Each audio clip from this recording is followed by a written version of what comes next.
ngelipetin baju setelah seharian dijemur. Halo guys, assalamualaikum. Iya, tumben banget nih Bogor sore ini nggak hujan. Biasanya setengah hari kayak jam 2, jam 1 kayak udah hujan mendung. Kalau gini kan enak, sore bisa ngadem, nyantai, ngopi, ngobrol. Karena menurutku komunikasi adalah investasi yang berharga untuk menciptakan keharmonisan dan kebahagiaan dalam rumah tangga. Bukan begitu guys? Kalau komunikasi berantakan pasti banyak kesalahpahaman antara kita.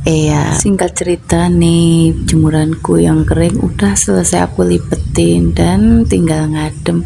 Ini tuh bener enak banget guys, cuacanya tuh kalau lagi sore begini tuh pokoknya syahdu banget. Pikiran tenang, hati tenang, dompet pun ikutan tenang guys. Semua masalah hilang kalau pandangan kita itu jauh ngeliat nih. Bye bye, see you next video.